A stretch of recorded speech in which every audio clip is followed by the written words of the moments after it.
Welcome to स्टेनोपाथ। Dictation शुरू होने में 3 सेकंड शेष। स्टार्ट।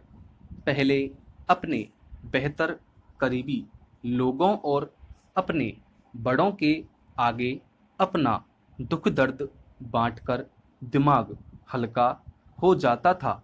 वहीं आजकल इसके लिए भी मनोचिकित्सकों का सहारा लेने का जमाना आ चुका है, जो किसी को जरा सी परेशानी होने पर भी ढेरों दिमागी दवाइयों के बोझ तले दबा देता है। विराम।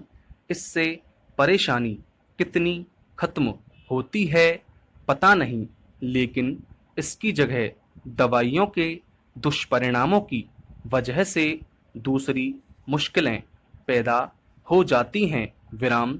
अपने सबसे करीबी दोस्तों या जिसे प्रेम करते हों उनके प्रति बर्बरता करने से लोग नहीं हिचक रहे। विराम।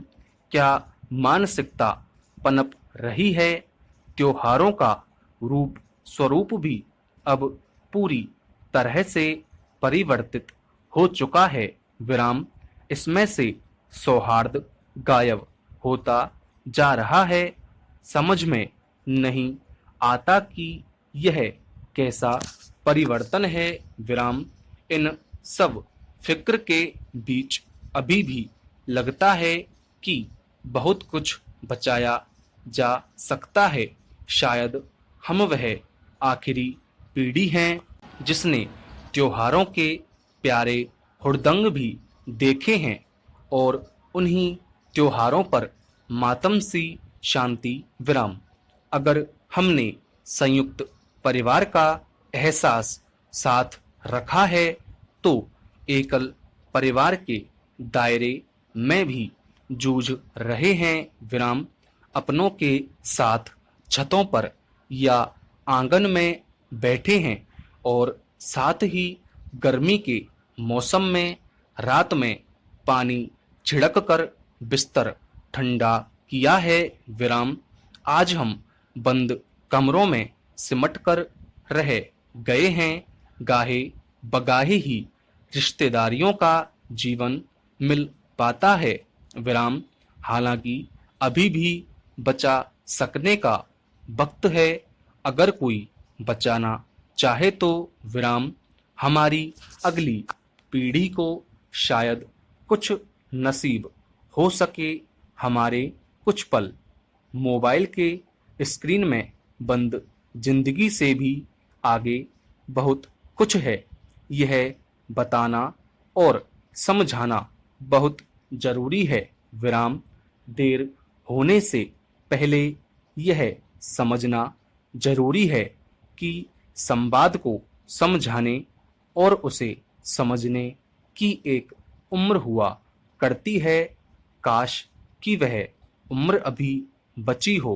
विराम। पैरा।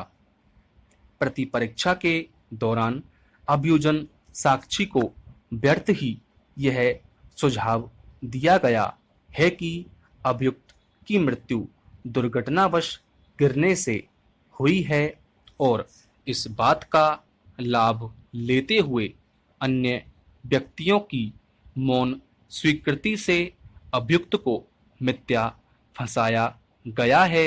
विराम।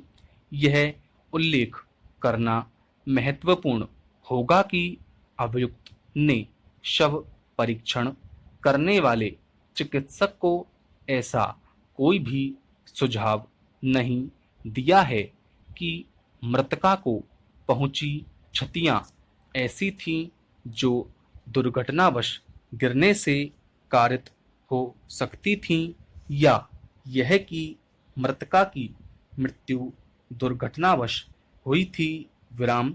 इसके प्रतिकूल शव परीक्षण करने वाले चिकित्सक ने स्पष्ट रूप से यह प्रकथन किया है कि मृतका की मृत्यु मानववध प्रकृति की है, जो किसी कठोर और कुंद हथियार से कारित की गई है और इस संबंध में प्रतिपरीक्षा के दौरान वास्तविक रूप से कोई चुनौती नहीं दी गई है विराम। इसके अतिरिक्त दंड संहिता के अधीन अपनी परीक्षा के दौरान अभियुक्त ने ऐसा कोई प्रकथन नहीं किया है कि उसकी पत्नी को दुर्घटनावश गिर जाने से क्षतियां पहुंची थीं और उन्हीं के परिणाम स्वरूप उसकी मृत्यु हुई थी विराम। अतः इस संबंध में अभ्युजन साक्षी को दिया गया सुझाव का कोई महत्व नहीं है विराम। जहाँ तक मिथ्या फंसाए जाने के अभिभावक का संबंध है, अभियोजन साक्षी का ऐसा कोई भी हेतु दिखाई नहीं देता है कि वह अभियुक्त के विरुद्ध हत्या का मिथ्या आरोप संस्थित करे विराम। यह अत्यंत असंभावी है कि मृतका का पिता अपनी पुत्री के वास्तविक हत्यारे को बचाने के लिए किसी निर्दोष व्यक्ति को मिथ्या फंसाए विराम।